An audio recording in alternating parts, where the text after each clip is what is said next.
बदलत्या हवामानामुळे मुंबईतील दादर मार्केटमध्ये भाज्यांच्या किमतीत लक्षणीय वाढ झाली आहे. उन्हाचा तडाखा आणि अवकाळामुळे पीक उत्पादनावर गंभीर परिणाम झाला आहे, ज्यामुळे ताज्या उत्पादनाची टंचाई निर्माण झाली आहे आणि बाजारभावात वाढ झाली आहे. आठवड्याभरापूर्वी 100 रुपयांनी विकत घेतलेला वाटाणा आता 200 रुपयांनी खरेदी करायला लागत आहे. विदर्भ आणि मराठवाड्यात उष्णतेच्या लाटेचा फटका बसला आहे, तर कोकण प्रदेशासह महाराष्ट्राच्या किनारपट्टी आणि पश्चिम भागात अवकाळी पाऊस पडला आहे, ज्यामुळे पीक आणि कापणी प्रक्रियेसाठी मोठी अडचण निर्माण होत आहे. यामुळे जे आहे त्या मुंबईतील दादर मार्केटसह सर्व मार्केटमध्ये आहे ते मोठ्या प्रमाणात महागाई वाढली आहे. यामुळे आपण आता भाजी विक्रेता आणि काही सामान्य नागरिकांच्या प्रतिक्रिया जाणून घेणार आहोत. आजच्या काळात तिकडे पाऊस पडला जास्त, त्याच्यामुळे भाज्या पावसाळ्यात सडतात. भाज्या असते, भाज्या पण तिकडे कमी निघतात आणि ते भाज्या भाव वाढणारच. तिकडे भाजी कमी निघाल्या ते वाढणार. आणि गणपती आले, गणपती भाजी लागतात लोकांना, त्याच्यामुळे भाव सगळे वाढले झाले.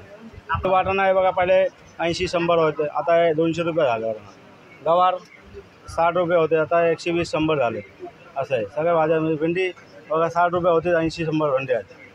सगळ्या भाज्या वाढल्या, असं काय नाही, म्हणजे सगळ्या भाज्या वाढल्या. ते आता काय करणार, पावसून सोडून जातात. जे चांगले निघतात ते भाव वाढून विकणार आहेत. म्हणजे 100 कोथिंबीर घेतल्या त्यांनी 40-20-30 कोथिंबीर खराब निघाल्या, त्यात 80-70 कोथिंबीर राहणार आहे, तर भाव वाढवून विकणार ना. आणि म्हणजे तिकडे 40 रुपये घेतल्यात 50-60 रुपये विकणार आहे ते. तर गिऱ्हाईकाला काय बोलणार आहे, आपल्याला हे होतात ना, बिच्चे वाटतात, पण काय करणार, द्यायला लागतं गिऱ्हाईकाला. भाजी म्हणजे काय महागच आहे हो. आमच्या सामान्य माणसांना तेवढं जमत नाही. आता टॅमॅटो 50 रुपये किलो, पहिले कसे होते 30 रुपये 25 रुपये, मग आपल्यासारख्याला परवडायचे ते. आता 50 रुपये आहेत. कांदे पण खूप महाग झाले, आपल्याकडूनच पैसे काढत असतात.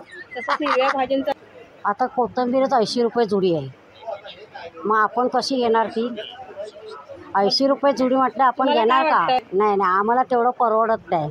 कारण पहिली 20 रुपयाला 25 रुपयाला किंवा 15 रुपयाला अशी जुडी भेटायची, तेव्हा आम्हाला परवडायचं. आता आम्ही कोथिंबीर वापरतच नाही, कारण 80 रुपये जुडी आम्हाला नाही परवडत. एक तर आमचं इन्कम कमी आणि भाजीचे भाव जास्त. कोथिंबीरची जुडी 100 रुपये जुडी, काय खाणार, काय सामान्य लोक खाणार काय सांगा बघू? एवढी महागाई आहे, पूर येतं, ह्याच्यामुळे नुकसान होतं शेतकऱ्यांना. काय आपण जे भाव देतो त्याप्रमाणे काय शेतकऱ्यांना काय मिळतच नाही. शेतकरी तर टमाटे वगैरे फेकून देतात. 2-2 रुपये 5-5 रुपये भाव भेटत नाही. इथे 80-80 100-100 रुपये किलो टमाटे वगैरे भेटतात. काय उपयोग आहे सांगा? मधले लोक खातात ना, जे मेहनत करतात त्यांना भेटतच नाही. आणि आमच्यासारखे तर मरतातच. गरीब लोक तर खाऊ शकत नाही. मध्यमवर्गीय जातात, श्रीमंत होतात, गरीब मध्यमवर्गीय पिसतात आहे तिथे. आणखी लोक फ्लावरमध्ये वाढलं, कोथिंबीरमध्ये वाढल्या, हिरव्या मिरच्यांमध्ये वाढलेले सगळी. म्हणजे असं एक वस्तू नाही की भाव वाढलेला नाही. हवामानात बदल न झाल्यास आणि उपयोजनेची अंमलबजावणी न केल्यास मुंबईसह राज्याला भाजीपाल्याच्या वाढत्या किमतीस दीर्घकाळ सामना करावा लागू शकतो. लोकल 18 मधून मी प्रतिकेश पाटील, मुंबई.